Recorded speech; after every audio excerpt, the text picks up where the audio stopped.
Jesse was doing it. No, I'm still not. So is it this one?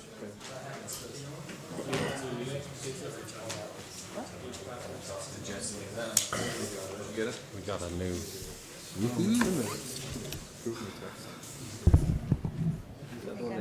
Okay, welcome everybody to City Council tonight, January 17th, 2023. Thank you all for being here in the council chambers, and thank you everybody for watching at home or online as well. The millions of people. Appreciate you watching or being here. We'll get started right off with our prayer and motivational message. Councilman Marshall is assigned the prayer and motivational message, and Councilman Argyle or Euler was the pledge. There's no message. Don't Okay. worry about it. Your prayer is the message. Thank you, Mayor. I've asked Nick Porter to give us the prayer Perfect. and a motivational speech.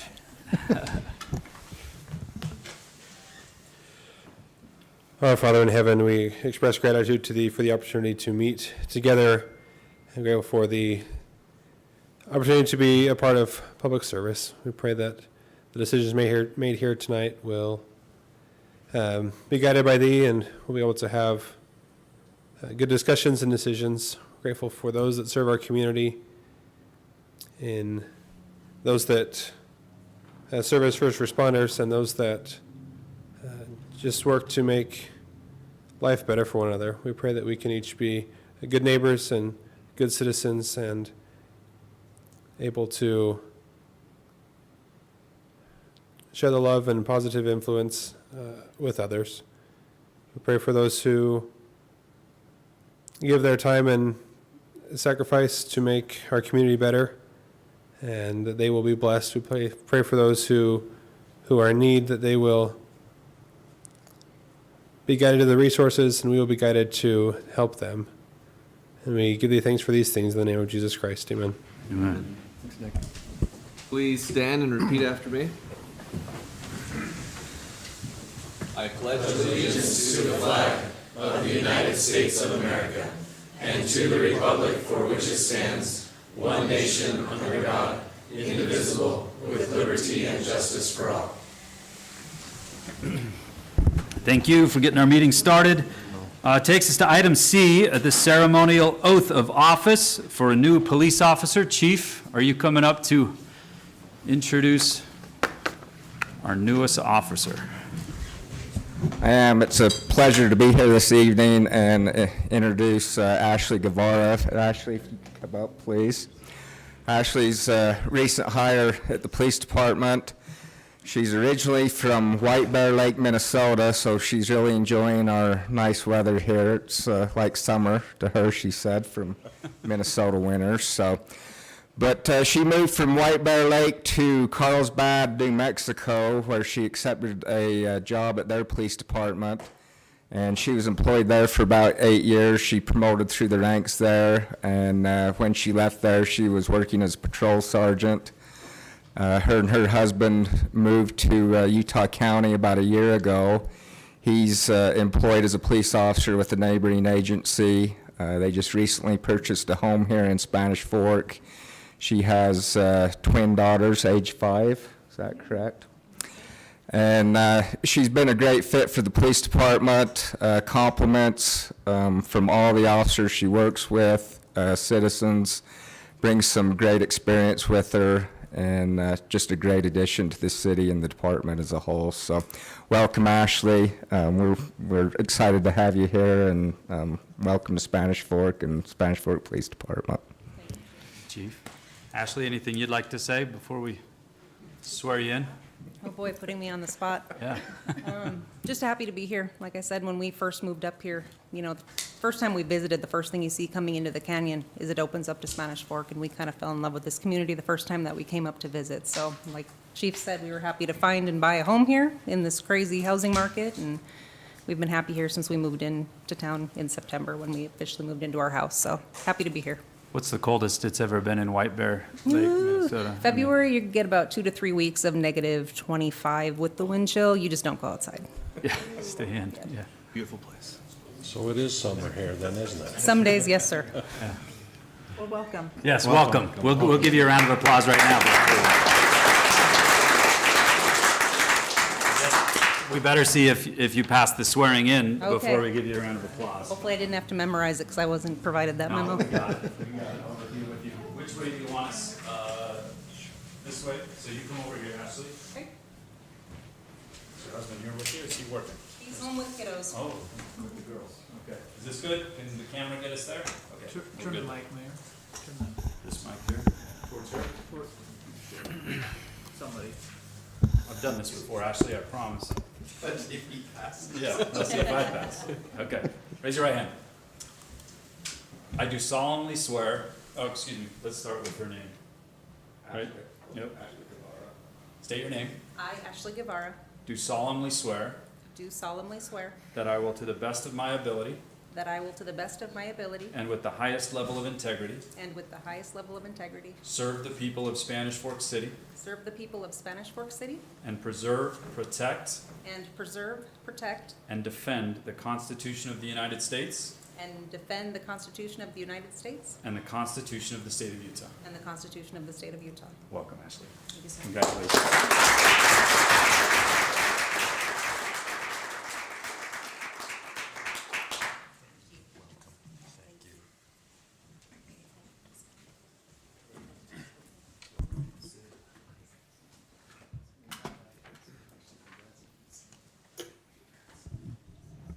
Chief, what does that take us up to as far as officers? And 42 officers in Spanish Fork City. Okay, very good. Welcome, Ashley, welcome your family, and thank you for coming to Spanish Fork.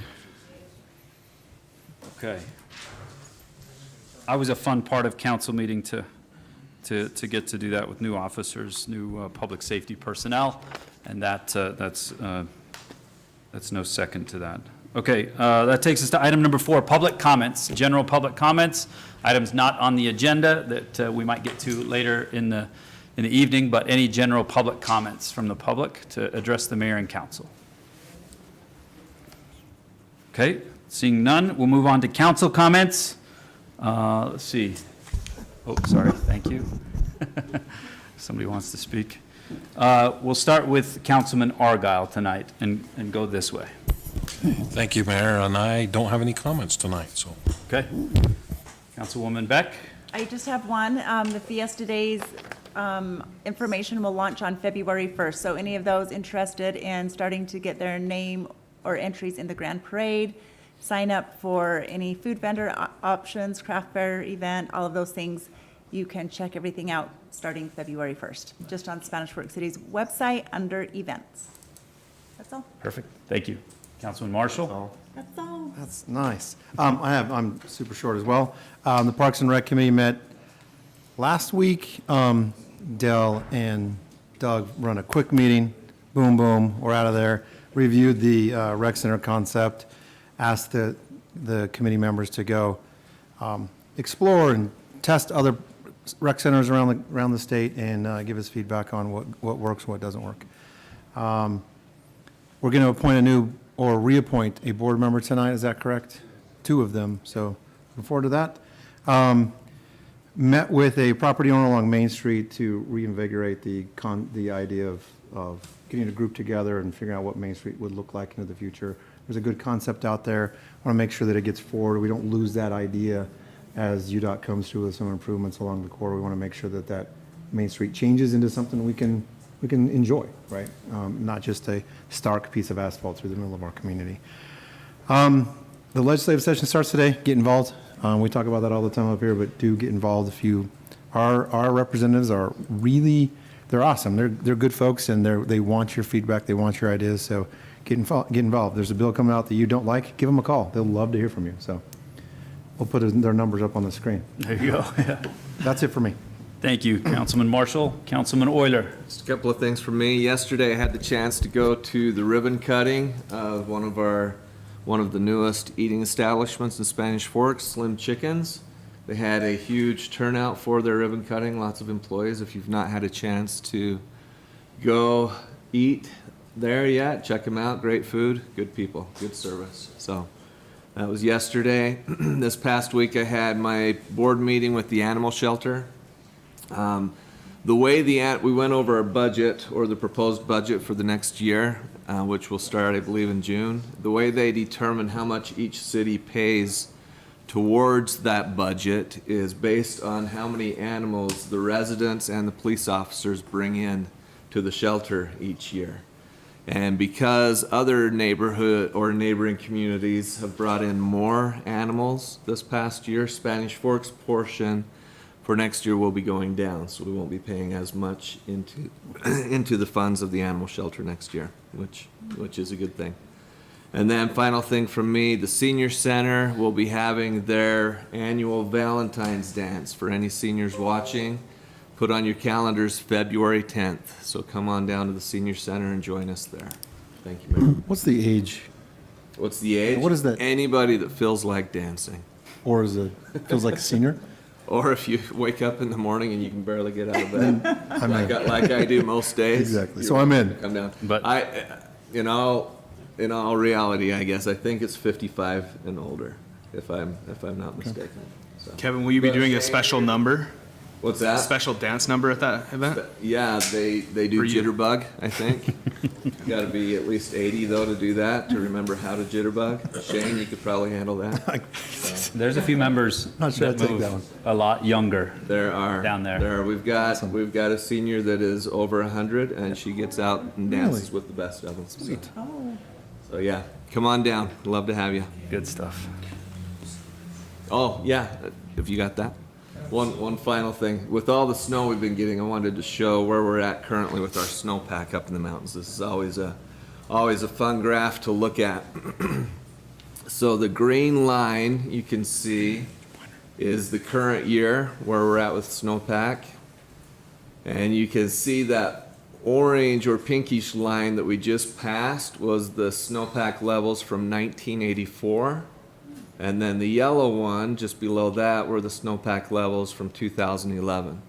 So we are, as of right now, obviously we don't know what the future is going to bring over the next few months, but as of right now, we are doing very well and having an extraordinary snow season. So just wanted to point that out. Basin, there's different basins, obviously in Utah, but this is the basin that drains into our river, drains into our area. Yeah. So this directly affects, you've seen state numbers all over the state and different people being 200% and everything else, but this is really neat to see the one that does affect our river, 244%. And they say this graph is also, I don't know if it's a day or two behind, but there's always a little bit of a delay with what we see there, so more than likely it's even higher than what it is right there. It's fun to look at this. About 10 inches of snow equals an inch of water, and so maybe for easy math, you'd say a foot of snow equals an inch of water. But if you look at the line from New Year's Day right here, we were somewhere around that 8 or 9 inch mark. And you look just in the last 17 days, we've gone from 8-ish inches on New Year's Day to about 16 or 17, so some 8 or 9 feet of snow has fallen in this area, Which is, yeah. just in 2.5 weeks. That's It's great. a lot of snow. Well, and it's not lost how, not just the snow, but how wet it's been, the rainstorms mixed with snowstorms here in our city. Again, shout out to the public works folks that are out there clearing leaves from drains and from gutters and everything else. They're out there all hours of the night trying to keep the water flowing somewhere and away from our houses. And I know it doesn't always happen that way with depending on where you live, but they sure are working hard and overtime trying to get that water and snow to go places where it can be managed. I rather saw than- a post the other day from an individual that lives in Covered Bridge, and apparently they're trying to figure out where to keep putting the snow. They're running out of places to put the snow, so it's good. We need it. Problem to have. Okay, Councilman Cardin. First, I'll invite Kathleen Levitt up to talk about our Chamber of Commerce.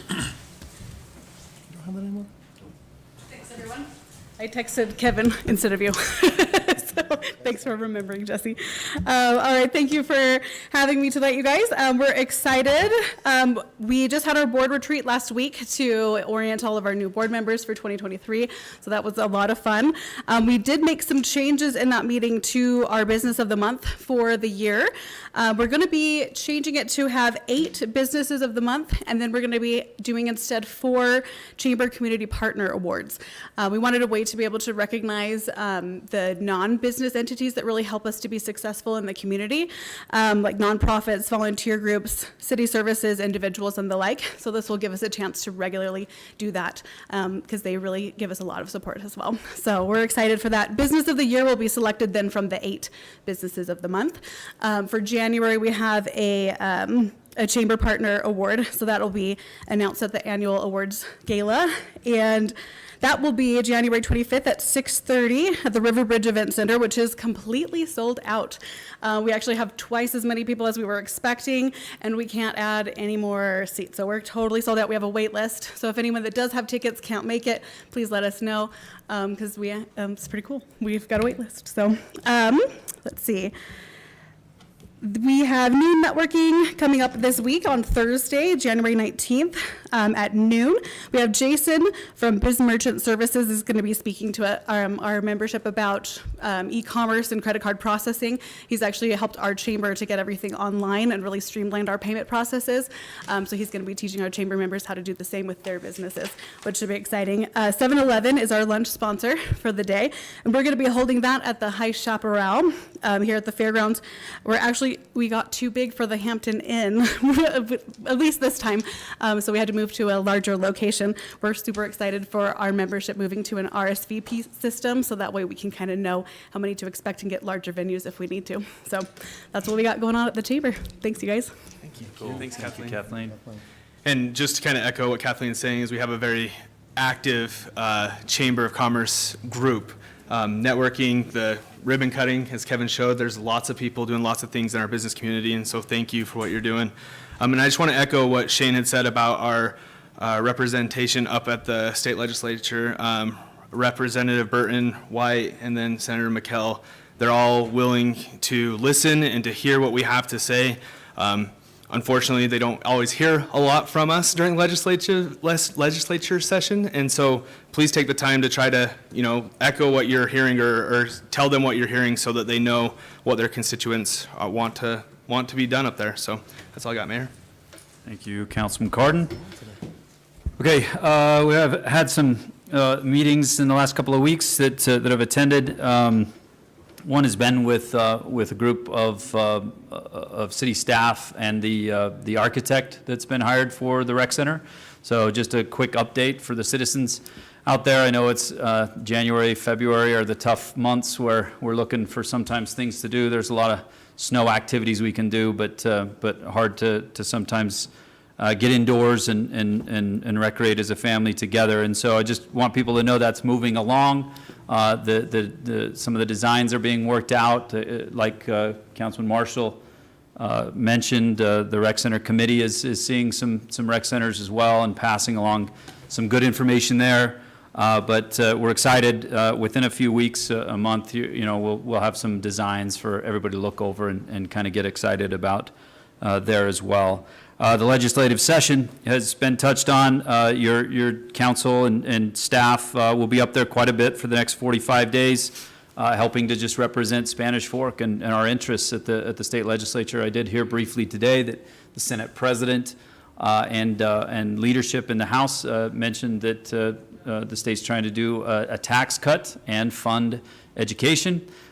Those are good words to hear from the beginning of a legislative session, and so we hope to continue to advocate for that during this session. And thirdly, we have a good guest. He's not a guest. He's an employee of Spanish Fork, but our fairgrounds director and all-around rodeo guy, Nick Hanks, is here with us tonight to talk about something we've received. I will tell you, I've told this to some of the council since December, end of November to December is when we have annual meetings for the rodeo to kind of, just like Fiesta Days, the whole event, the rodeo is planned years in advance as well.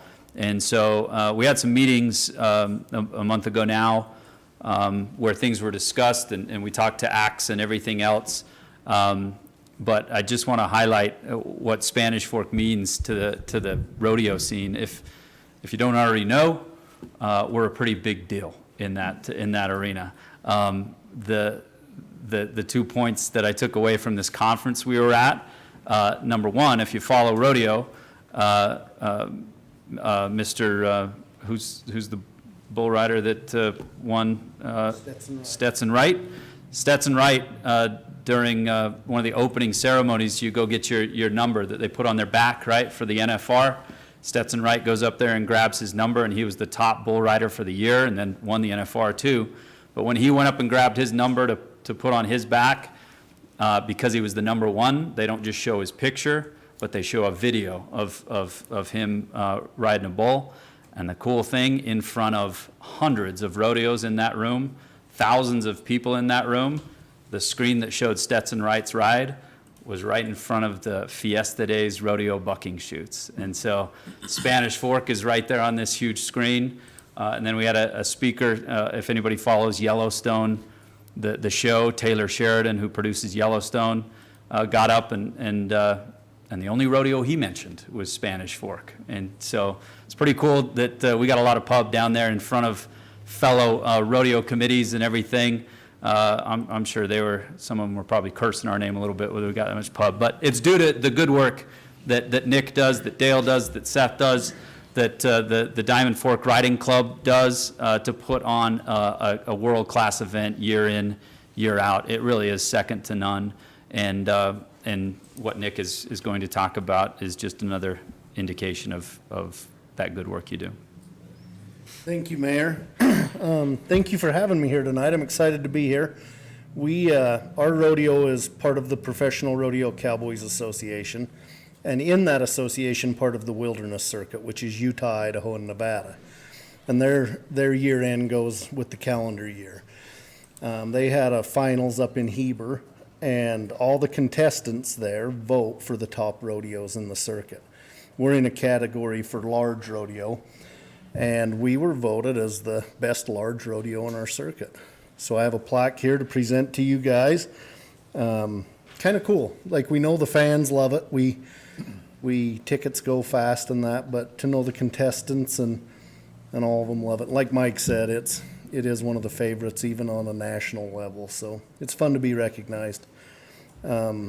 Mike left himself out. He's a big part of the rodeo and helps with it. So we appreciate him and the support from all of you guys that you give us with the rodeo. So thank you. Can people still buy tickets for next year's rodeo, Nick? What's the status there? Yeah, they probably better hurry. The rodeo's probably 85% sold out today. So some of the more prime tickets may be gone, but if you jump on it today, there are still tickets available. Go to sfcitytix.com to buy your tickets. Don't go to third-party websites. Go to SF City Tix so you can buy them at the price that you're supposed to buy them at. Yep. And yeah, they're going faster than ever. So Go get them now. Yep. Now's the time to buy them off from our website, for sure. perfect. Thank you, Nick. Appreciate it. Thank you. Thanks. Thanks, sir. Thanks, guys. Thanks, Nick.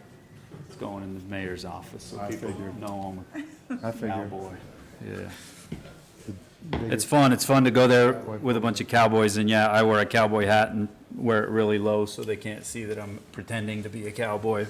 But there are real cowboys and cowgirls out there that help us put on an awesome show.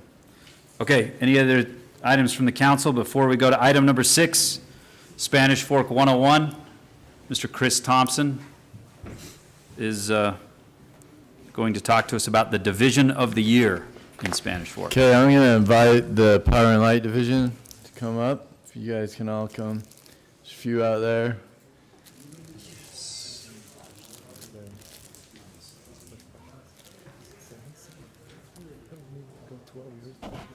So we have 7 divisions in Public Works. I'm not going to do it.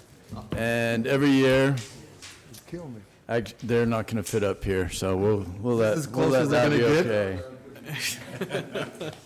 they're pretty big guys. I don't know if we can fit them up here, but we have 7 divisions in Public Works, and every year we have an annual report where all day long the different divisions present kind of some of the things that have gone on, some of their goals and what they've accomplished, and after that, some members of the administrative staff of Public Works and in the city get together and we vote on who should be the division of the year.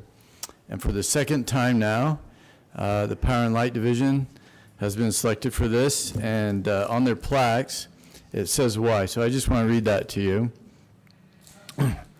It says, for 12 years of no lost time accidents, which is incredible. With all these guys here, they've gone 12 years without ever having an accident, which injures them in a way that they lose time on the job. Especially considering that every single one of them was in a picture in a substation. I mean, That's look right. at that. Yeah, those are dangerous places. That is not to be done normally, right?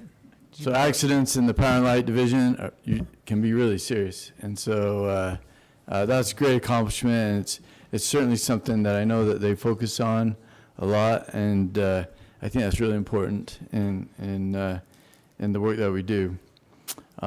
Second, for significantly reducing the number of residents with power outages. And I think that's important to everyone in the community. When the power goes out, it's kind of serious. And so reducing that has been a great thing that they've done. Reducing the length of time, and also reducing the length of time of power outages. So not just have they decreased the number of residents that have had an outage, but when there is an outage, they're a lot shorter. The next thing it says, starting the shared solar program. And this has been a nice thing for the community, but a really nice thing for the businesses of the community. A lot of these businesses, as they go out and they advertise, and as they try to get companies to sign on to buy their products, if they can say that they have green energy or solar energy, it's a big deal to them. And it's a nice feature that I know they worked hard to make available to the businesses as well. You hear a lot about solar panels and coming into more and more residents, and it's a lot of work to set up a solar panel on a house because these solar panels produce power that goes 2 ways. So if a home with solar panels is producing more power than it's using, then it's pushing that power back onto the grid through our metering system and into the plant. And that is a fairly complicated setup. And so they worked hard, first of all, to make sure that we had a sustainable plan for this. So if you can think about this, what if all 12,000 homes in Spanish Fork got solar panels? What would happen? Would we go bankrupt because we weren't selling power? What they did is they got a national firm to come in and study it and say, okay, there are things that the solar panel customers need in order to have solar panel. They still need to be connected to Spanish Fork City, which that connection still requires maintenance to the power lines and the boxes and the meters and all of that. And so they calculated what the base cost should be for that everyone should pay. And then we charge that. So it doesn't matter how many people go on solar panels, we can still have a vibrant power and light division, which can afford to go on, and we're not limiting that. And so anyway, they've connected 500 homes to net metering. That's a lot of work in a short amount of time. And then one thing that they decided to start doing is they go out and they check all of the transformers in the city on a regular basis to make sure that they'll keep going. And as they started talking about, well, we're opening these transformers and we're checking them, we should be able to test the oil instead instead of hiring an outside firm to come and then open them again and test the oil for a large amount of money, the idea came from them that, hey, we can test them while we're in it, and we'll save the residents a lot of money, which normally is farmed out to outside firms. And then, and then finally, some huge projects going on in the city, especially with big companies at the north end of town. And it takes a lot of power to run one of these large buildings. And so they've just done an unprecedented number of projects, a lot of which were done in-house, and just an overwhelming number of reasons to make them the Division of the Year this year. We're really proud of them. We're just grateful that they're a part of Public Works. And I'd like to invite them up here one at a time.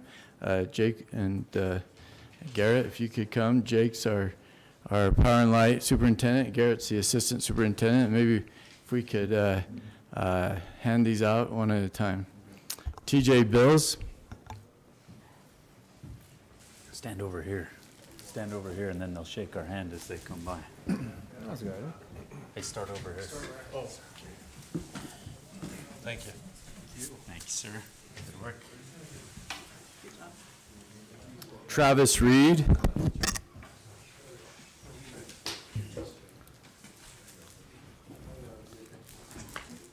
Roger Jeffrey.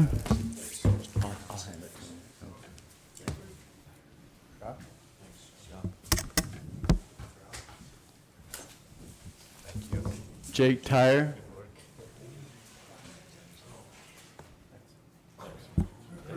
Get to the line. Get to the line. Come on.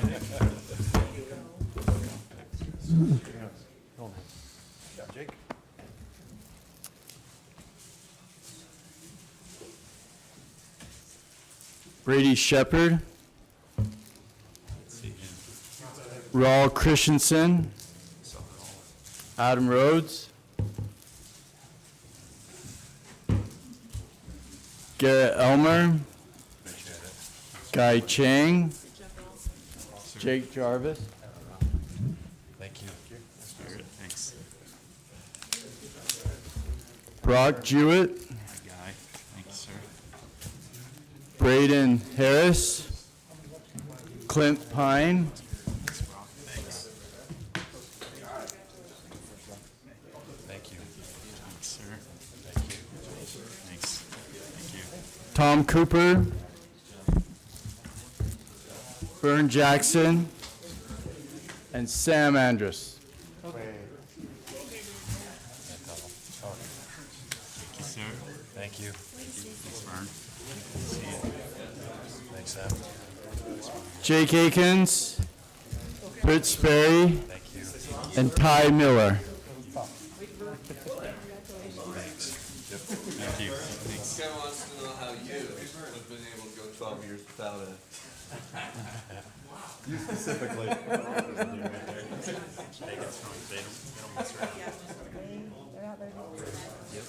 soon as they hit this door, they're boom. They're gone.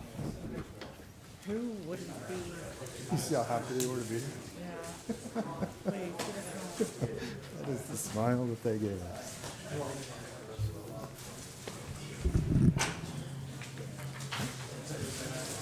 Nice job, Chris. Jake, nothing you'd like to say? Department, yeah. No, this is pretty cool. In my mind, we're the Division of the Year every year, right? Right, So right. this year we were just recognized for it, which is really cool. We appreciate that.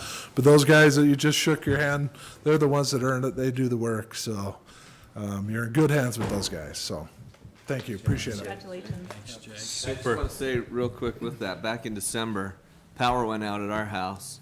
I texted everybody, including the city manager, and said, hey, are you guys having issues with the power? Went out and came back on, but all the lights were dim. It wasn't all the way on. It was a little weird. So Seth says, let me make some calls or get a hold of some people, see what I can find out. 5 minutes later, he says Jake's already aware, he's on top of it. And it was probably within 30 minutes, the power was restored, everything was back to normal. So pretty awesome. Good job, you guys. Super complex part of the city that every meeting I go to about power, I'm thankful Jake and Garrett and all those guys are there to decipher it, because it is a big thing, how you generate power, how you move power, how you store power, the peak demands. It is a huge, complex industry, and we are just very lucky that we have such good people at the helm in that department to take care of it, because that's why our power is reliable, and you don't even think about it when you hit the lights. But there's a lot of work behind the scenes that goes into it. So very well deserving and very good guys and gals. Thank you. You definitely Thanks. think about it if you touch it, though. Yeah, if you Think touch about it. If anybody's been through the 101, when it's Sam or whoever gets to do the demonstration of touching a power line, it's like a kid in a candy store thing for them, right? I mean, it's like, it doesn't count as an accident. It's like, here's what an accident looks like, and it's not pretty. It's a freebie. Yeah. Thank you. Okay, moves us on to item 7, consent items. Anybody have any questions about the consent items listed? If not, I would entertain a motion. I move that we approve the consent items. Second. Motion made. My thing.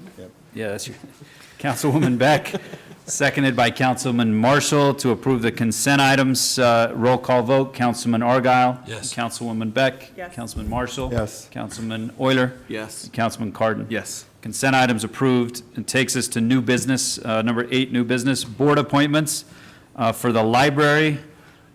Who is on our library board now these days? You still? Okay. Do you know?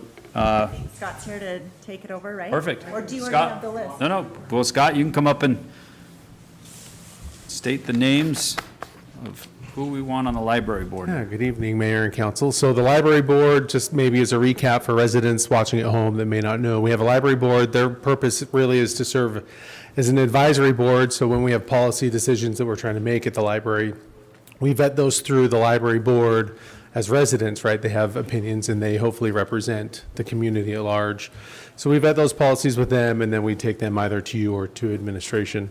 They also help with fundraising for our summer reading program every single year.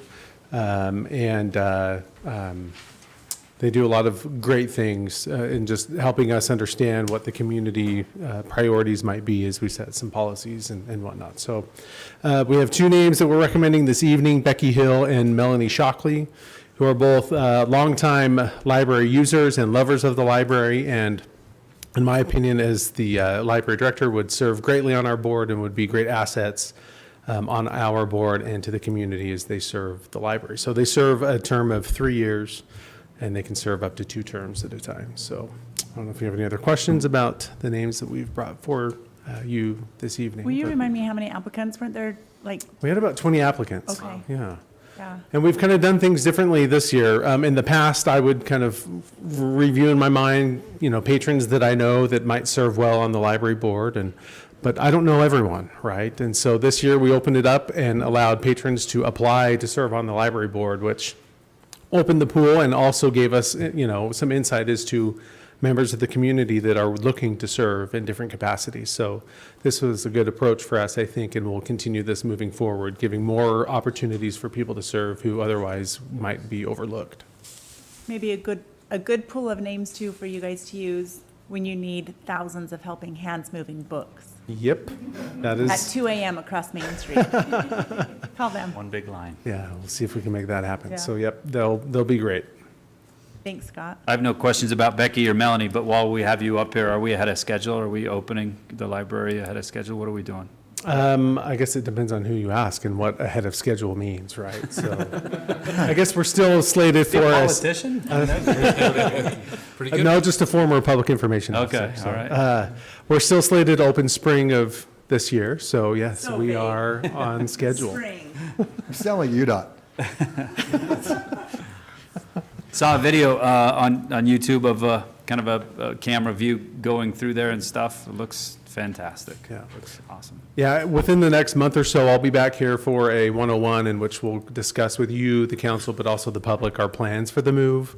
Obviously, we understand that we won't be able to provide service as we move, and so we want to give patrons and the public plenty of notice so that they know ahead of time that we'll be closing the library for a certain period of time so that we can get everything moved. So we'll be back the month of February to kind of disclose those plans for you all. So And a record number of use, did I see something about that? Record libraries? our first year that we circulated over 500,000 items, which is awesome. Wow. So we should have kept some tracker, right, and done like a big old, balloon and poster board for the 500,000th item, but we didn't keep track of it that way. But anyways, it would have been fun.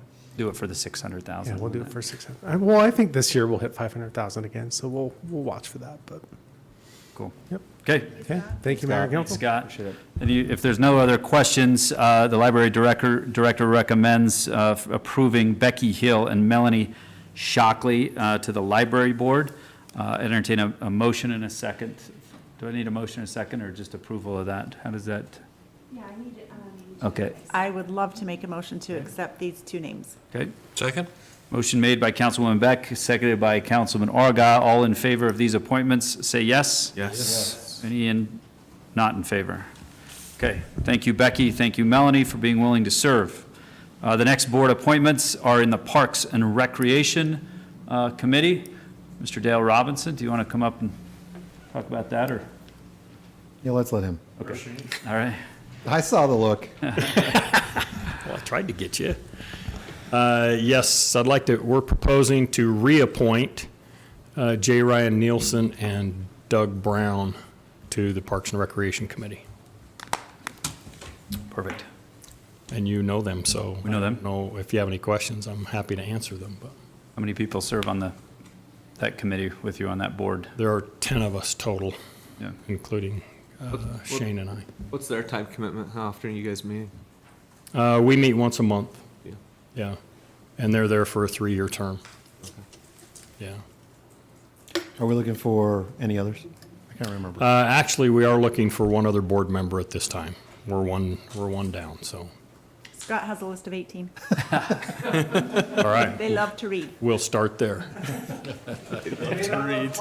but they'll read Who the doesn't like to policy. read in a park, Scott? Combine the We two. could figure out a way to work them in. Yeah. Very good. Well, get some Yeah. names to Dale and Shane to consider. And Yeah, if you would, there that'd so be we can great. fill that gap. That'd be great. Thank you. Okay. Thank you, Dale. Okay, I'd entertain a motion to reappoint J. Ryan Nilsson and Doug Brown to the Parks and Recreation Committee. I move to reappoint those two names to the Parks and Rec Committee. Second. Motion made by Councilman Marshall, seconded by Councilman Euler. All in favor, say yes. Yes. Any opposed? Okay, thank you, J. Ryan Nelson. Thank you, Doug Brown. Before we go on to item C, I have one appointment to the Planning Commission. Some applicants put in their name for that vacancy that was created by Councilman Cardin, and we selected Mike Clayson to fill the role for Planning Commission, which fills that role. How often, Dave, are those rotating in and out? One meeting a month, but we serve for, okay, okay. Typically 2 3-year terms. And is that term starts over with him, So or? Mike's appointment would finish Jesse's second term, and he'd be eligible for an additional term after that. Okay, all right, perfect.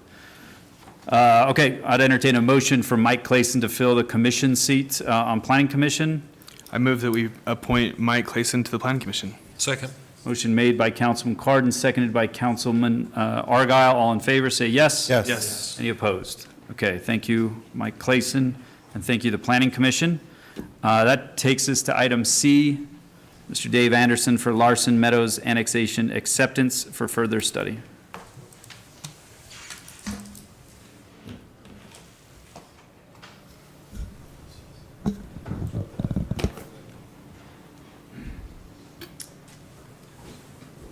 Talking about 50 acres out near the Salem-Benjamin interchange.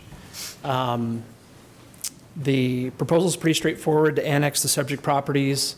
Currently, the city's boundary ends right here, so the subject properties as outlined in black there are contiguous with the city boundary right here. You've reviewed over the years quite a few annexations, and you've heard me say many times that at this point in the annexation, accepting the annexation for further study doesn't obligate the city council ultimately to approve it. That just initiates a formal process regarding some different noticing requirements and things like that. Some study that city staff does prior to there being a public hearing held with the city council, and ultimately the council deciding as to whether or not property should be annexed or not. This annexation conceivably would follow that same process. One thing that's a little bit different, given where it's at right now, is that the community development staff to the Development Review Committee last week recommended that this annexation not be accepted for further study. It was based on a few different things, primarily though just a matter of the applicant's proposal for zoning and ultimate development not being consistent with the general plan, and otherwise just simply being very concerned about some properties that potentially have a lot of value for the city if developed to where they could bring additional commerce to the community, and not feeling like today is the right time to make land use decisions that potentially could interfere with the future potential of this area to do some very good things for Spanish Fork. The Development Review Committee collectively saw things a little bit differently and did recommend that the annexation be accepted for further study. Some of the things that were noted as a part of that discussion is that the proposed zoning not be consistent with the general plan, which to me suggests that potentially the zoning, if this were to go through the process and end up on a planning commission agenda for a conversation with zoning staff, may very well be recommending that zoning other than what the applicants have requested be considered for the annexation area. Also noted that there is a need for a fairly large road dedication that would impact the subject properties along the eastern boundary of the proposed annexation. And I guess that's really it. So again, here tonight with a recommendation from the Development Review Committee to accept this for further study, but certainly there have been some dissenting perspectives on that. So who didn't recommend it? The just community, my office, let me Okay. say that. He said community development staff and DRC initially, but I think what he meant Sorry. to say was The Community Staff's- Development Department made a recommendation to the Development Review Committee that this Not to. not go forward. Got you. Yeah, to be clear. Sorry if I was Does this not go to the confusing. planning commission? Not until it's accepted by the council for further study, and a protest period has been initiated, and that's run its course. After that, it's ripe and ready to go to the planning commission for a recommendation on the annexation and zoning. So that Once the typically. study is complete. Exactly. During that protest period, or at least typically during the protest period, we do an annexation feasibility study, and that's part of what's shared with the planning commission and the council later on. Dave, can you share with us why your department has concerns? Yeah, in short, these properties right here are among the last properties that we have in Spanish Fork today that conceivably could meet criteria that we've been given by brokers and by real estate representatives from big box retailers that currently do not have a presence in Spanish Fork, but that are currently actively looking for places to land in Spanish Fork. We've talked with them directly, face-to-face, and in other forums. And right now, the gravity entirely is in the vicinity of US Highway 6 and I-15. That's where people want to be. And we don't have any space. We don't have 15 acres that are configured such that you can put a 162,000 square foot store on a site and meet parking demands that the companies themselves have, provide access and different things like that. So that fact, the fact that we have people that want to be here and we can't find a home for them here today, is why I am extremely skittish. It's really frustrating to have people that have gone to the lengths that they've gone. When I say people, I'm talking about corporations that have invested in multiple concepts to try to come up with ways to shoehorn a really, really big store onto different properties that we do have in the Canyon Creek area, and they just simply have not been able to make it work. And that being the case, nobody wants to be the first one. Nobody wants to pioneer an area like what we're talking about tonight. So directly from the mouths of the retailers that we've spoke with, they're not ready to invest out here today. But they also say, hey, if, for example, maybe a store were to go on the south side of the state highway in Salem, that probably would be enough for them to take a leap. You know, if they're not the only ones in the area, but there's some other gravity, you know, pulling customers and traffic patterns into that area. That could do it. It could be that simple. That could happen in 2023 or 2030. We don't know when, but the concern is that once you approve a townhome development or apartments or something like that, in any part of this area, northern part, eastern part, whatever it might be, options become limited. And I appreciate the fact that people have made decisions to speculate on land and land value and the idea that certain land uses might be feasible in the area. But that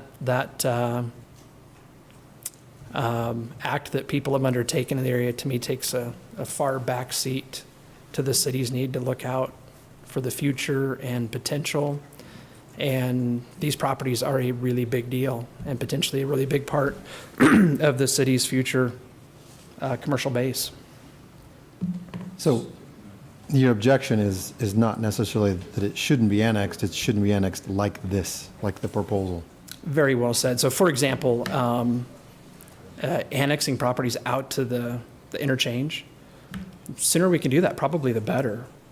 But the idea that there's going to be some cat and mouse played with folks that we know, like in a home building company, for example, we know what the end game is for them. And it's not to set land aside for big box retailers and that type of a thing. So that's really where staff's coming from on this one, in terms of this does not seem like, to me, the right proposal at the right time. And I'm not trying to pile on here, but making sure that the right uses land on these properties is a really big deal. Dave, do you have any idea what this property from here, this frontage property, it is Salem, but is zoned? I know there's some housings back in here and back farther. But do you have any idea what the zoning of those are? I'm sure we could pull that up. I know their general plan in recent years has had that all designated for like highway commercial at one point in time, they called it. I know the signs that they've got up are commercial property for sale. Two questions, Dave. So current annexation line is following this red line, correct? Yes. Okay. And then have we heard anything from these neighbors here about potentially joining that annexation, or what are their thoughts on it? You know, I've only spoke with Rex Larson, who I think owns these properties here, and certainly some others in the area. We've talked with Rex about potentially being a part of this annexation, and otherwise, you know, his family's plans for their properties, what they'd like to do into the future and that type of a thing. And I don't know, I don't want to speak for Rex, but at this point in time, I don't believe they're ready to be annexed. Looks like Salem's. This is Salem's. Okay, just south of the property. Commercial issues.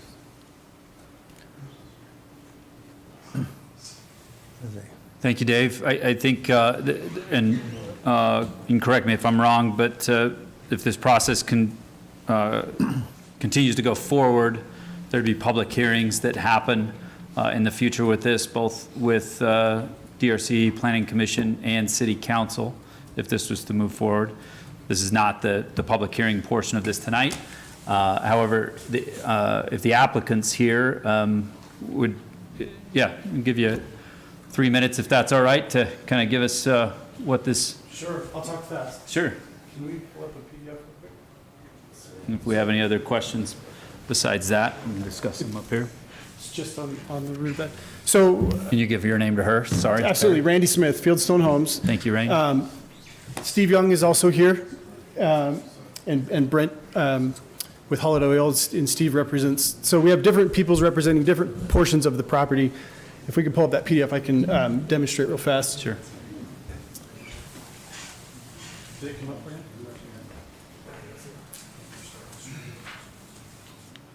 So while he's pulling that up,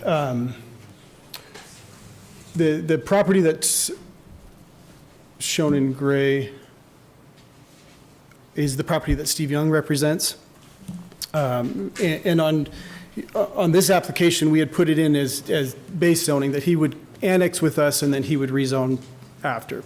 After discussions with the city staff and annexation agreements, it probably is going to make more sense to do two separate applications that are concurrent because of annexation agreements. So we can work through that. Is it not working? So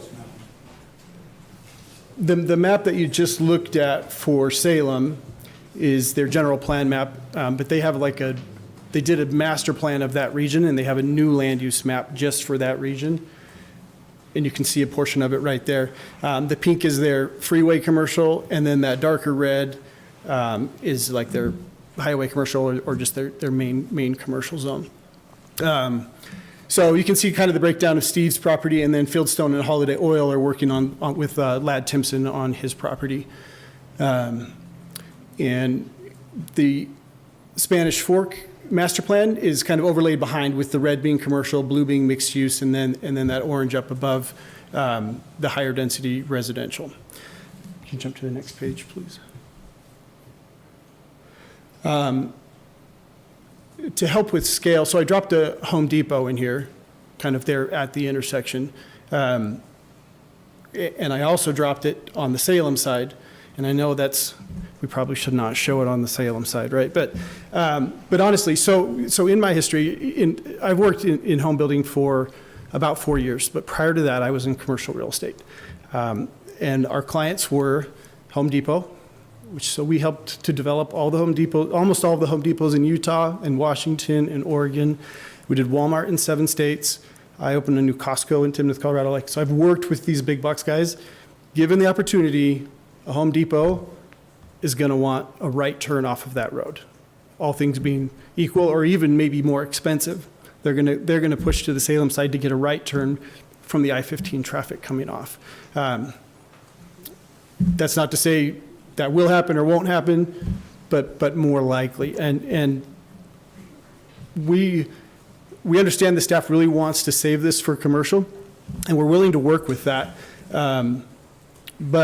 But we also want to take a look at this and look at potential highest and best use.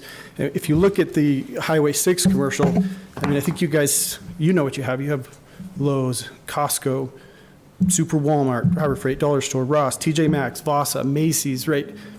You kind of have them all. You don't have a Home Depot. But otherwise, you kind of have almost all of the big boxes.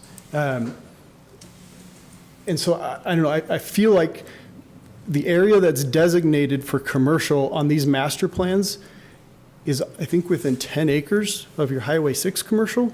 It's about the same area, and there's more on the west side of I-15 as well. So to continue with scale, do you want to jump to the next page? I grabbed this development. I think this is one's in Bountiful. There's an at-home TJ Maxx, Costco, Office Depot, Lowe's. Just kind of show you the scale of this area, and kind of actually what you commonly see is where all these things face I-15 instead of the arterial or collector roads. So just that kind of gives you a scale of how those fit in there. Not necessarily that's what the city should do or will do, but I just kind of wanted you guys to get a feel for that. Now, as we work on this, we wanted to put Holiday Oil. I say we. Holiday Oil wants to build their gas station right down at the corner of the highway and 1600. And we hope to do some residential behind that. We met with a few council members. I believe Robert met with you, Shane, and Kevin, we met with you for a minute, and have talked about this area. And we had proposed kind of a townhome plan, which is a couple slides down on this, if you guys want to see it. But the feedback that we got was more dense in this area than our 10 or 12 units acre townhome plan. That was kind of our initial feedback.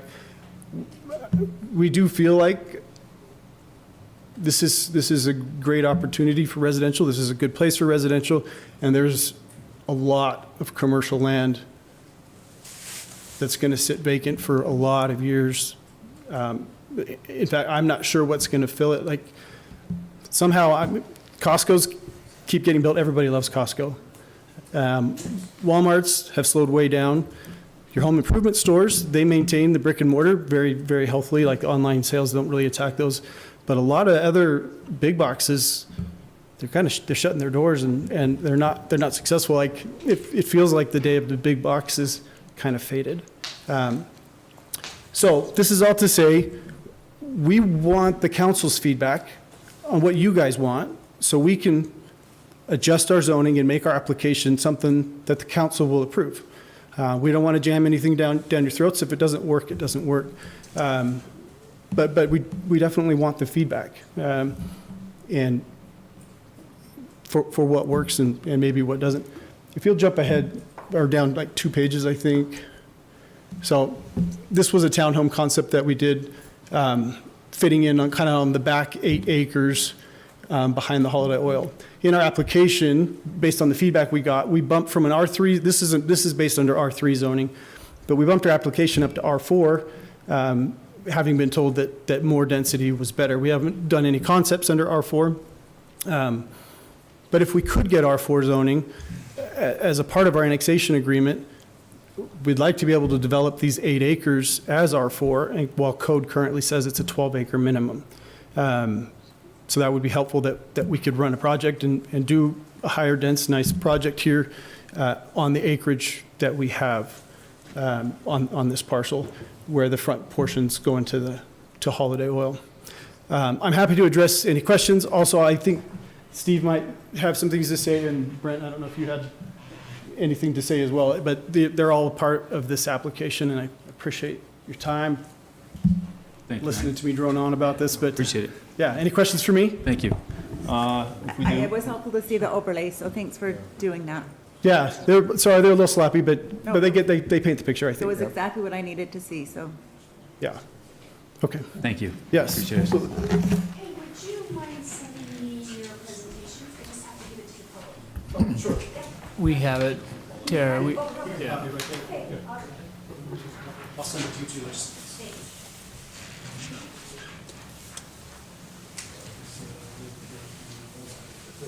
Yes. Yeah. Steve Young. Steve Young. You know, approach the council with some Yeah, maps. yeah, we can get it. Take them. We'll pass them out. Thanks. And will that come up?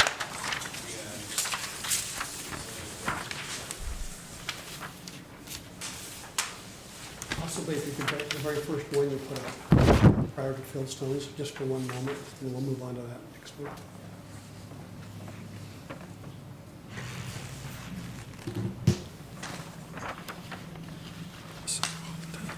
So what's this? And the following one after that, sorry. It shows what Vermont. Yeah, this all towns. We'll get it in a second. Start talking. Okay. Let me grab that.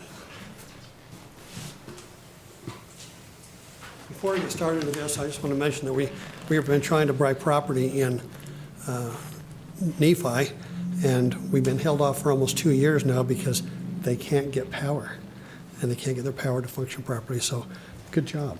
Good job to keep your power going. We are on hold now for another 1.5 years after this before they can actually get their power up to where they're functioning for us. So I'm really look forward to things when cities are on top of things like that. You're also on top of water, which is culinary water, which is greater than most cities. So good job. On this particular map, it shows this funny little jog here. And we have under contract, we've gone straight across like this. And we're going to trade that piece for that piece. So it squares it up. So it makes it a little bit nicer. Then the people that are that own this parcel have started talking to us. They're considering talking to us some more because we are trading that piece that they own. The map that I've just given you, we've tried to go along with what your projections, what you wanted for your projections. This area if you'll notice on, maybe we can go ahead and go to the one I've given you now. Thank you.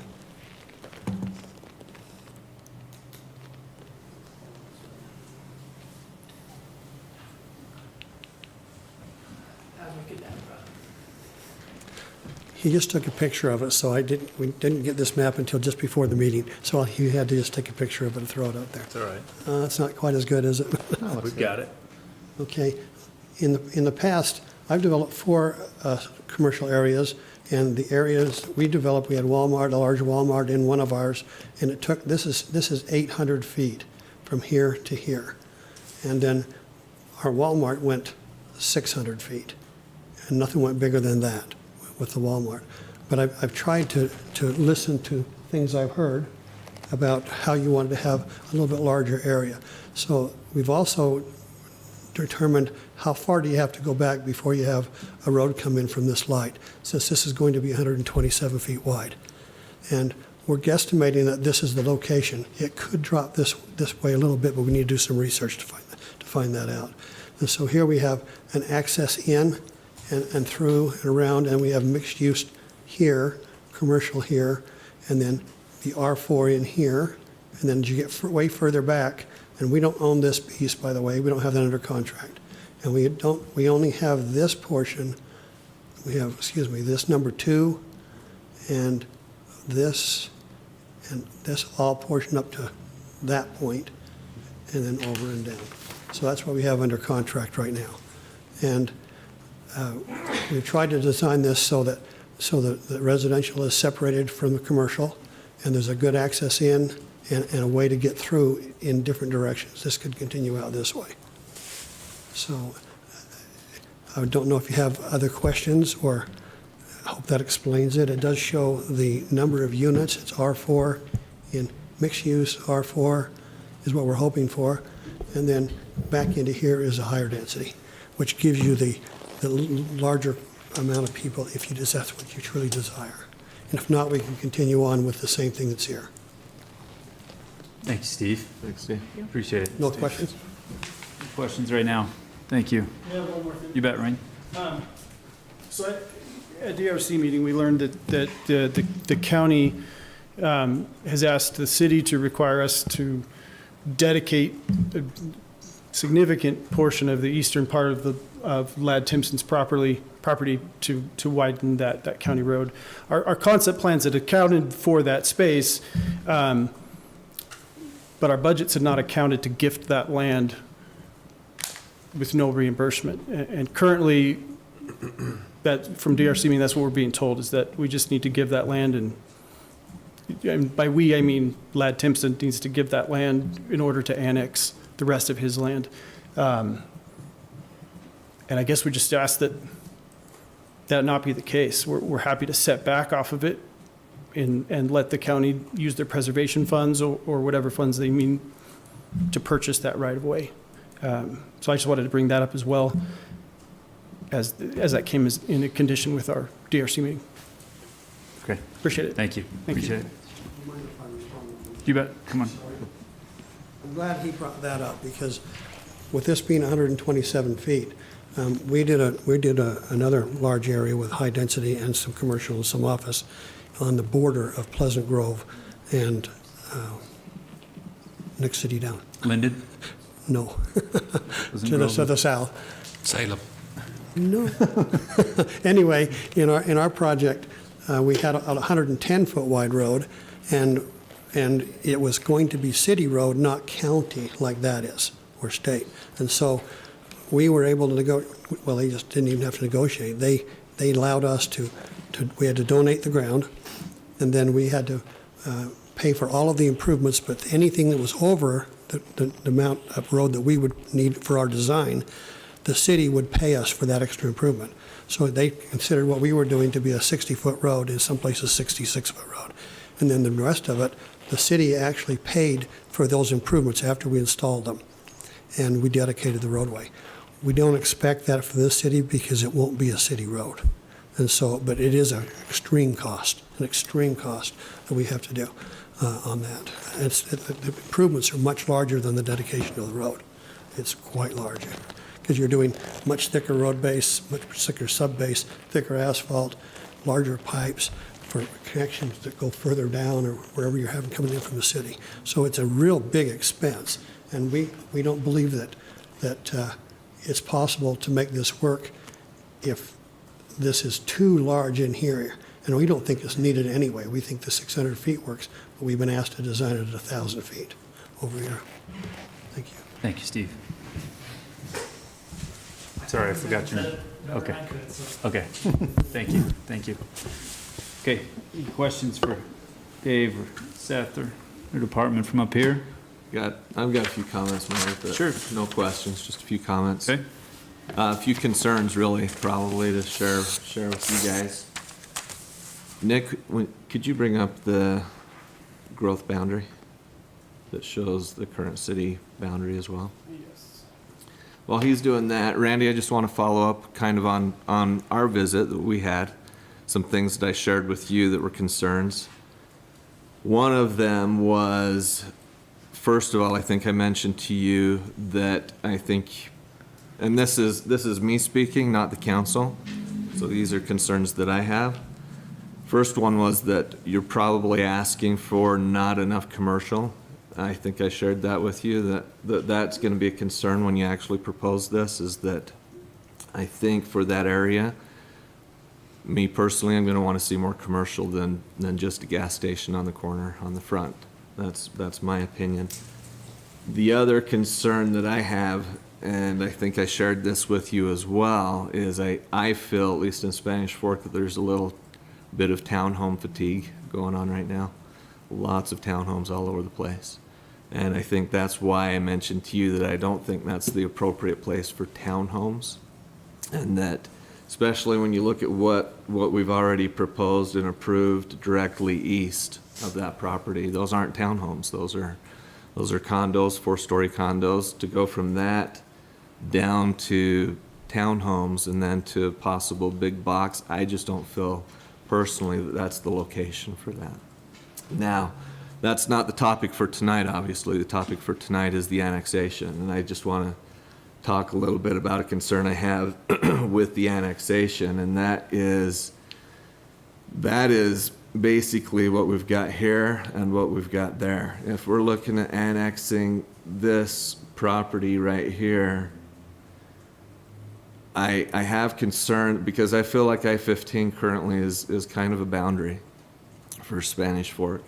And by annexing what we've got right here, you now have a portion that's kind of left hanging on this end of your proposal, and then you've got obviously all of this that is left. I would love to see all of that wrapped up in a clean annexation if possible, which is a lot of that's out of your hands as property owners. I understand that, but I would like at least to hear from some of these property owners and understand and know for sure, have they been talked to? Are they aware of what you guys are looking at as far as the annexation? Are they willing to be brought in as well? And so that's a couple of concerns that I've got with the proposal. Thank you, Councilman Euler. Anyone else? I think kind of going along with what Kevin is saying, this spot here, it almost seems like it would be advantageous to be looking at this whole frontage as a full piece, not as two separates. Obviously, again, come back to there's landowners that, we asked about Larson's piece, and they, at this point, aren't interested in going with this annexation. But with the overlay pictures that Stacy mentioned earlier, it does show that this would give us better commercial ground to develop together to kind of create that, whatever that district would look like. And so that's one thing that kind of gives me a little concern. So that's my comments there. Thank you. Anyone else? I agree. I mean, we can explore the annexation, but I don't know if this is the plan, so. So I'm share the concerns. I'm not necessarily sold on the proposal. But what I think happens if we move the study forward is we get to have a pretty open, transparent conversation with both the applicant and the public. It doesn't commit us to saying yes to anything by moving forward.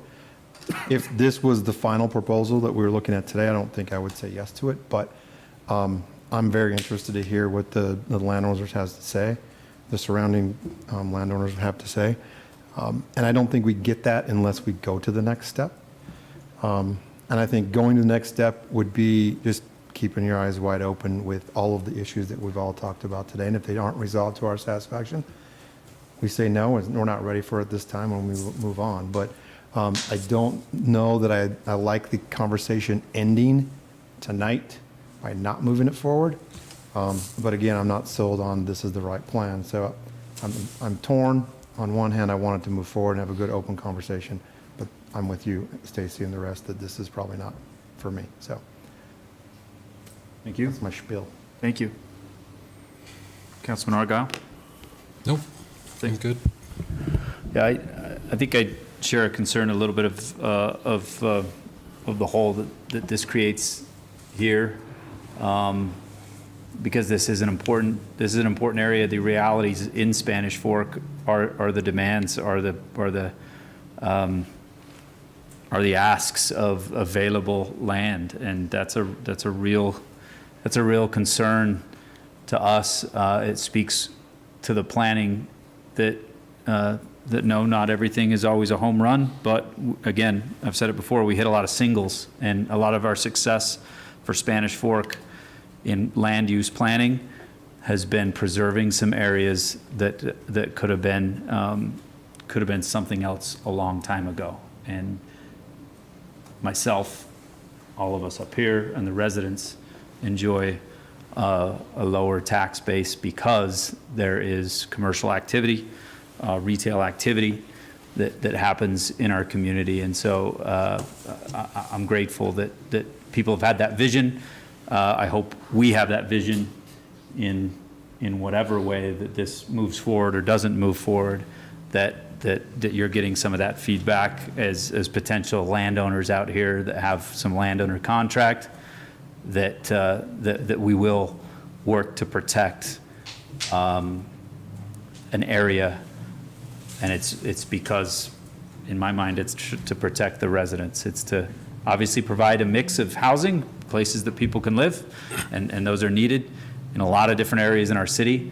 And some of those plans have been made and still aren't built today. We've talked about that before, units that are available that aren't built and need to come online in our city, and we hope they do. But there are unique areas, especially unique areas where we border cities, that feel like a definite place of focus, and this is one of them. So, my personal opinion, I'm not a voting member here, but my personal opinion is looking at this in some future way has some merit. The pieces that I see right now aren't something that I would be too excited about until we have some commitments from some other people that own big swaths of area in this place that have some discussion with us as well. That's a great point, Mike. I think the uses are all there. It's the proportion of those uses that I have a concern about, and I think that certainly that triangle piece is right up there on the top of the list. The components are there. How they're all put together, I think, is a good conversation to have as we move forward. While I agree with Dave and everyone that this is a ripe place for commercial, it's also a ripe place for some density. You have incredible access to the interstate that doesn't go through existing neighborhoods, and so that it does provide an opportunity to put some density there. So just like there's a lot of things to think about, but we don't get to have the conversation without something in front of us pushing us in that direction. So with that, I would be supportive of moving it forward. To what Shane was saying earlier, or with the public meetings that would have to happen after that, because we're creating a peninsula, wouldn't this also need to go before the county for approval as well? So I don't know if they do a public hearing on that as well, so so it would just be a discussion amongst them.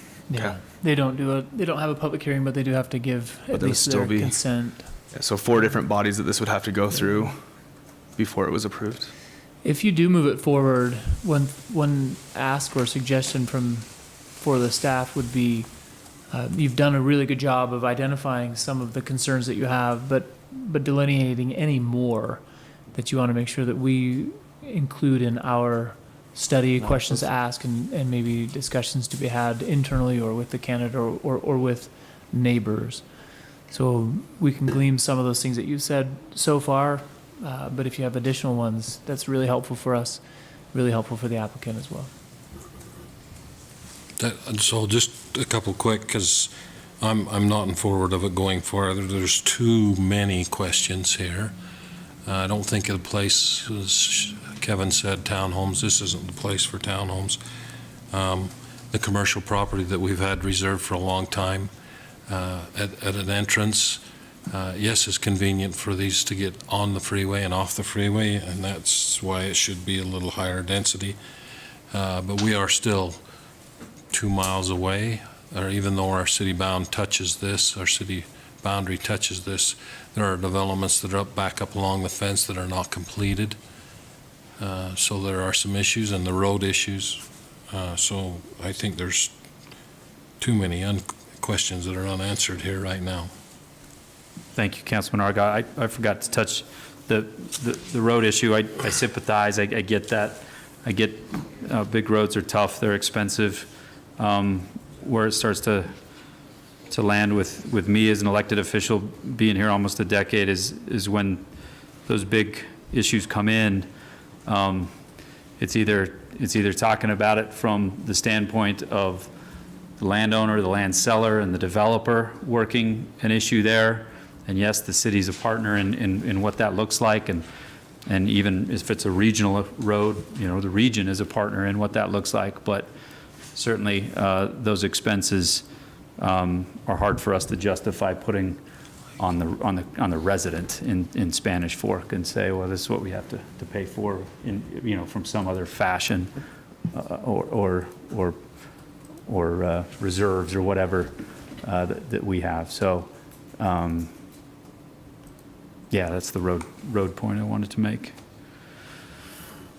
Seth, anything you wanted to No, I think to add? just to highlight, I think everyone on you understands this, recognizes this. The applicants brought into the equation some of the zoning, future zonings, future road alignments, and things like that.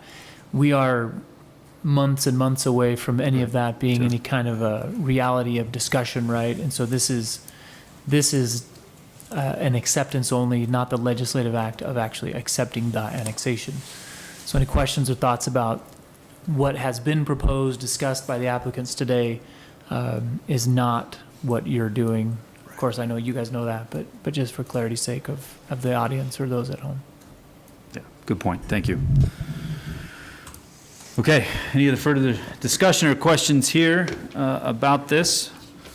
So just one additional clarification from me. Like Shane says, I don't think there's anything wrong as far as moving forward with the study, but as far as approving an annexation, I would like to see, if possible, more properties brought into a final annexation than what you've got here. If it's just this, I may have a hard time supporting just annexing what was shown tonight. Thank you. Yeah. Yeah. There hasn't been a lot of discussion about the holiday oil on the corner. So if we flex and adjust to commercial, deeper commercial, and follow the guidelines that we're hearing tonight, but is the council on board with, I think this is a fantastic location for a gas station and convenience use, but I just wanted to, for Brent's sake, hear from you guys is that a good use? Do you guys like that use? Like I'd mentioned to you, I would rather see a larger portion of that used for more commercial. Right, than stretching the commercial back than behind just the gas station. I feel like if you go up and down that road, because I live close by, there are lots of corner locations for a gas station, even as you come closer into town. The way I vision it is the closer we get to I-15, I'd like to see larger commercial uses than just a gas station. Excuse me, than just a gas station. So just to be sure I understand, like a gas station on the corner is okay as long as larger commercial is filling in behind it? Yes? Possibly, yeah. I think, you're not asking for my opinion, but I'll. I am, no, I'll seriously. inject it anyway. Use your green. Once I did, arm wrestled with Dave Euler for this microphone, I feel like I've got to use it anytime I can.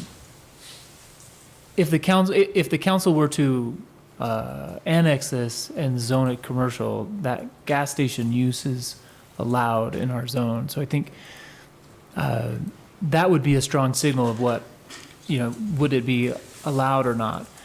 I think asking right now, is that a good use? Are they comfortable with that? Is probably 4 or 5 steps ahead of them Fair being enough, able, yeah. them being able to say, this is a good place for that use. That's something that would come with a zone change and a site plan.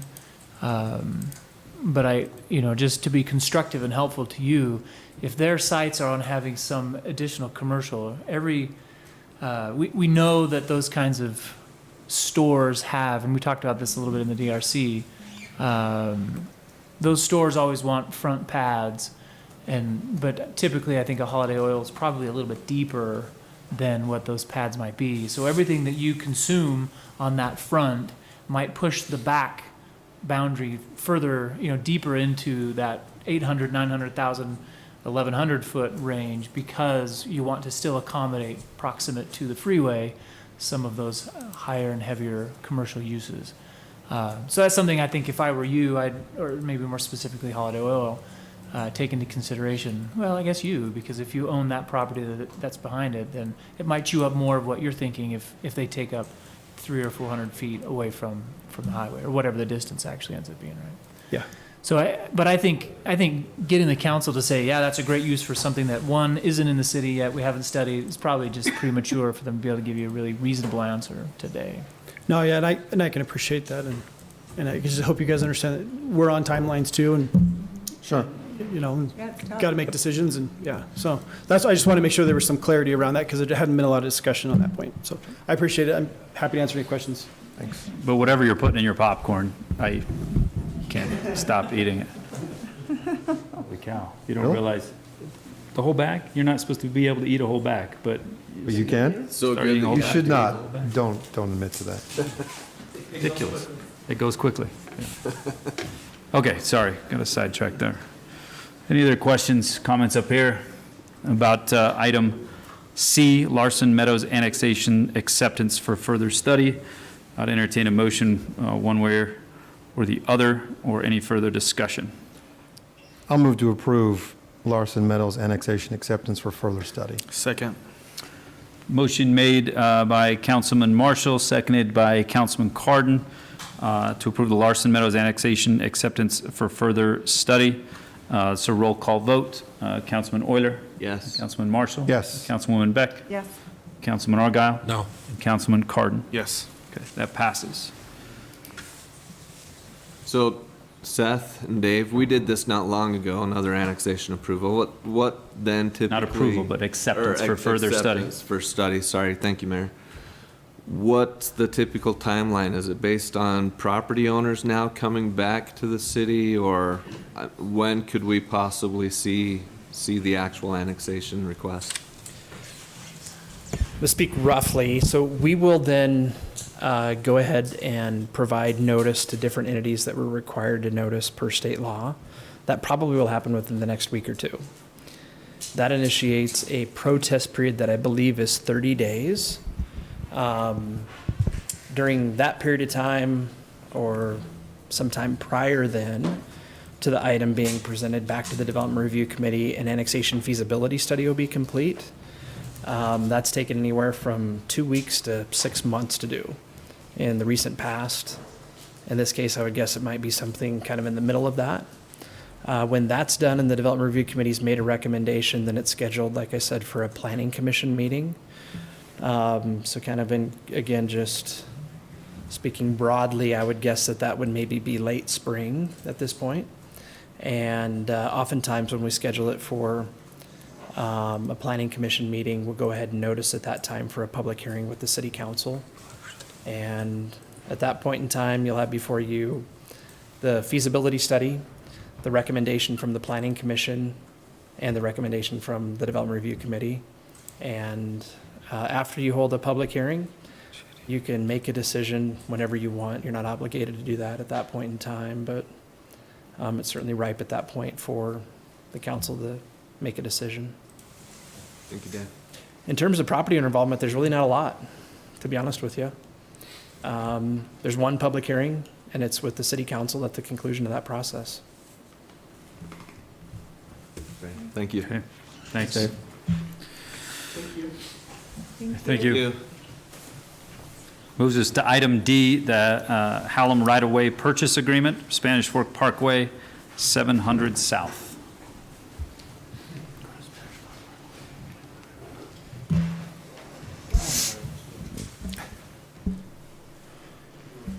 Well, we have been working on this for quite some time, and we are glad to announce that we have signatures on this purchase agreement to acquire some right-of-way right here on the corner. So, Want me to help? if you look at the property lines right here, you can see that the right-of-way for a roundabout has been acquired here. It's also been acquired right here. We just had one last corner that we needed it in order to build a roundabout here. Roundabout's needed here on this collector road because of the proximity to this signal on Highway 6, similar to the need for the roundabout here by the neighborhood Walmart. We like roundabouts, especially in the proximity to high schools, because of how much safer they are for the vehicles. We have some studies which show that there are 34% or 37% less traffic accidents at a roundabout, but there are 74% less injury accidents at a roundabout. And the main reason is because as you go into a roundabout, you only have conflicts with traffic coming from one direction.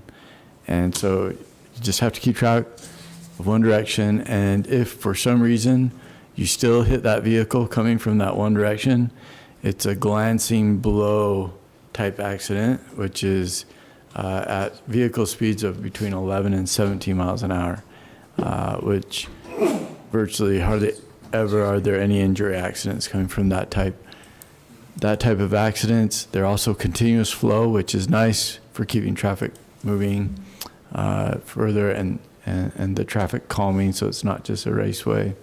So we're really excited to kind of get that negotiation done to where we can acquire that corner and get this roundabout built, as we have a car wash going in here and we have the Holiday Oil here and need to kind of button that up. Perfect. Any questions for Chris on this? Thanks for getting that final signature. Yeah. Okay. If there's no questions for Chris, I'd entertain a motion for item D. I moved, oh, go ahead. No, go ahead, Jesse. Motion to approve Hallam right-of-way purchase agreement for Spanish Fork Parkway, 700 South. Second. Motion made by Councilman Argyle and seconded by Councilman Cardon. A roll call vote. Councilman Cardon? Yes. Councilman Argyle? Yes. Councilwoman Beck? Yes. Councilman Marshall? Yes. Councilman Euler? Yes. That passes. I think Chris was going to make a note here that if you remember, we voted to go down condemnation down this.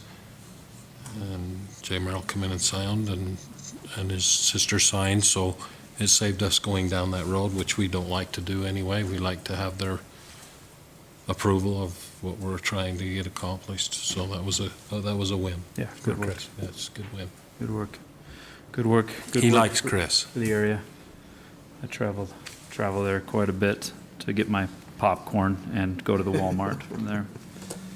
I'm gonna have to try some of this too. popcorn. You've never had I've holiday never oil. had the holiday oil popcorn. It's top of the list now. You're telling me you go in there and they're popping popcorn and you don't buy some? Gotta buy it. They- I honestly have never been to that store. Yeah, that's not my Should gas try it. station. It's too far away. But I'm going there now just for some popcorn. Let's go for a drive. Okay. Any more popcorn discussion? Are we good, Tara? For the minutes? You got that in the minutes? Okay, we've discussed. Date Kevin night can't ideas. stop talking about Valentine's is popcorn. coming up. Yeah. You too. Jesse's For the close there. holidays. Jesse can smell smell it it from from his my house. house. Yeah. Okay, item E, ordinance amending volunteer firefighter retirement. Mr. Tyler Jacobson. All right, this is really just a general cleanup item. There's really not a lot to it. For our firefighters that have volunteered for the city, after 20 years of service, and once they turn 62 years old, they receive a retirement benefit. And the way that it was worded as far as what that retirement benefit would be was it didn't make a lot of sense. Not. No. So I'm like, this is the $4. Good job. it went from, it basically says it went from $130 and increased to $4, just like Shane mentioned there, which Councilman Marshall mentioned there. It doesn't really make much sense. So we're just changing it to say, commencing January 2022, which has already happened, each January the monthly amount shall be increased by $4 through calendar year 2026, at which point the stipend shall be $150 per month. So just clarifying how much that stipend will actually be each year. Any questions on that? Okay. Who caught that? We were looking at that code for another reason and found it. So thanks. Thank you, Tyler. I appreciate old Fire Chief Mr. Lynn Jones, former, Grand a Marshal? couple years ago, Grand Marshal, or last year. Last year. But he sure is good to keep me in the loop, and Jordan as well, when we do these checks out to the volunteer firefighters, and he takes them around. It's a good service, and it's cool. It's happened for a long, long time, and it's fun to see it happen. So I'm glad we buttoned up the correct amount here in the ordinance now.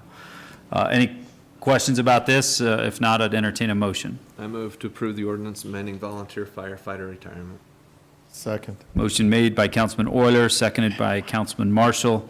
Roll call vote here. Councilman Euler. Yes. Councilman Cardon. Yes. Councilman Argyle. Yes. Councilwoman Beck. Yes. Councilman Marshall. Yes. Item E is approved. Takes us to item, section number 9A, update on the temporary closure of 3400 East Railroad Crossing.